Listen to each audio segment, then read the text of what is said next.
Brought to you by Infinix. Infinix smartphones पे आ रही है सेल फिर एक बार। पगली, सेल अभी बाकी है। देश दिवाली की दहलीज पर खड़ा है। हर कोई इस कोशिश में लगा है कि जो 4 पैसे बचाए थे उससे कुछ खरीद कर घर ले जाए, अपने परिवार से बांटे। लेकिन ऐसे कितने ही लोगों के सपनों को हमारे देश की सरकारों ने कुचल दिया है। आज़ादी को 75 साल हो गए। इसरो चांद और मंगल तक पहुंच चुका है। अब इंसान को अंतरिक्ष में भेजने की तैयारी चल रही है। मतलब विकास तो हुआ है, लेकिन हमारे यहाँ की सरकारें एक अदद भर्ती ठीक से अब तक करवाना नहीं सीख पाई हैं। भर्ती आती नहीं, आवेदन के वक्त वेबसाइट क्रैश हो जाती है, एडमिट कार्ड नहीं मिलता, पेपर लीक हो जाता है और इन सब से बच गए तो नियुक्ति के वक्त धांधली हो जाती है। और सरकारें इतनी बेशर्म कि अभ्यर्थी ठीक से विरोध भी नहीं कर पाते।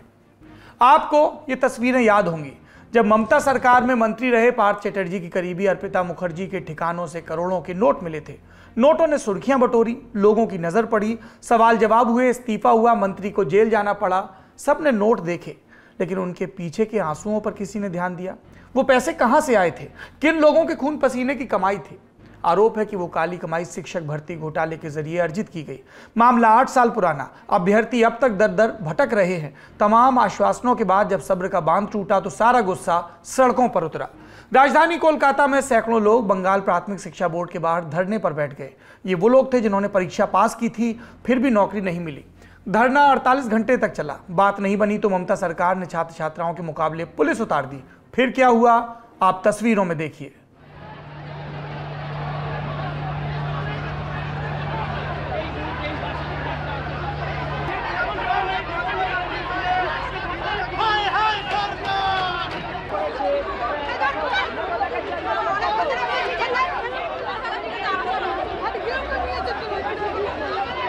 एक एक कर, लड़का हो चाहे लड़की, सबको बंगाल पुलिस ने पहले सड़क से उठाया, फिर बसों में भरकर धरना स्थल खाली करा दिया।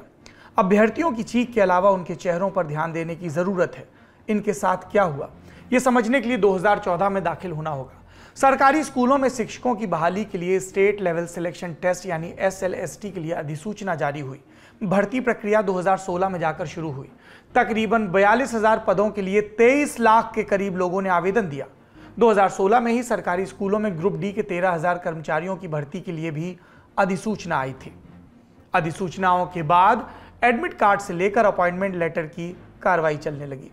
जब अभ्यर्थियों को लगा कि सब कुछ ठीक नहीं है तो उन्होंने सरकारी दफ्तरों के चक्कर काटने शुरू कर दिए, लेकिन सुनवाई नहीं हुई।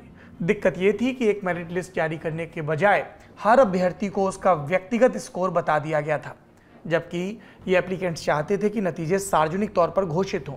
और यहीं से भ्रष्टाचार की जड़ें समझ में आने लगी।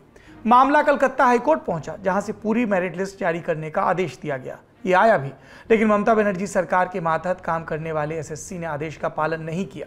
जब न्यायालय में अवमानना की कार्रवाई शुरू होने वाली थी, तब जाकर SSC टस से मस हुआ और तब खुली भर्ती में धांधली का कच्चा चिट्ठा सामने आया।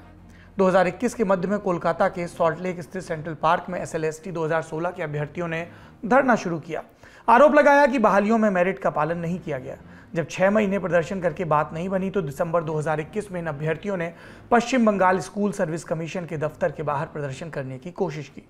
इस दौरान पुलिस और अभ्यर्थियों में झड़प भी हुई, लेकिन इसके बावजूद प्रदर्शनकारियों ने धरना खत्म नहीं किया। अपने धरने को कोलकाता के प्रसिद्ध मैदान में ले आए।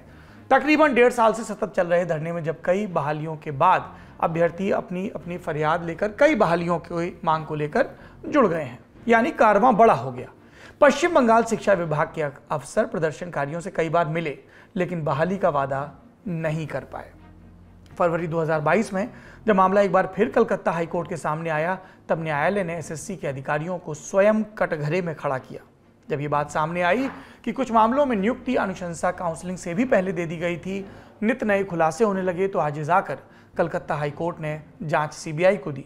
CBI किसी जांच की जद में पश्चिम बंगाल की मुख्यमंत्री के विश्वास पात्र बताए जाने वाले पार्थ चटर्जी आए, क्योंकि वो शिक्षा मंत्री रहे थे। दबाव कम करने के लिए 6 मई 2022 को पश्चिम बंगाल सरकार ने ऐलान किया कि SSC के तहत असिस्टेंट टीचर्स की नियुक्ति निकाली जाएगी। कहा गया कि सूबे में 5,261 टीचिंग और नॉन टीचिंग पदों का सृजन होगा और ये पद उन्हीं अभ्यर्थियों द्वारा भरे जाएंगे जिन्होंने 2016 की परीक्षा पास की। पर तब तक पानी सर से ऊपर जा चुका था। 22 जुलाई को इस मामले में प्रवर्तन निदेशालय यानी ईडी की भी एंट्री हो गई। एजेंसी दक्षिण कोलकाता में अभिनेत्री अर्पिता मुखर्जी के घर पहुंची। कमरे में बिखरे 2000 और 500 के नोटों के बंडल मिले। एजेंसी ने कहा कुल 21 करोड़ रुपए की बरामदगी हुई। बाकी सब आपको पता है। जो नहीं पता वो ये कि तमाम धरनों, चिट्ठियों, फरियादों और अदालती कार्रवाइयों के बाद भी कुछ अभ्यर्थी हैं जो आज भी यही उम्मीद लगाए बैठे हैं कि एक दिन वो नौकरी की चिट्ठी हाथ में हासिल कर लेंगे, जिसे बांटकर नेता अपनी पीठ ठोकते हैं। मिटाने खबरों का गैप रोज रात 8 बजे आएगा Lallan top show live on app. Download करें लल्लन टॉप ऐप।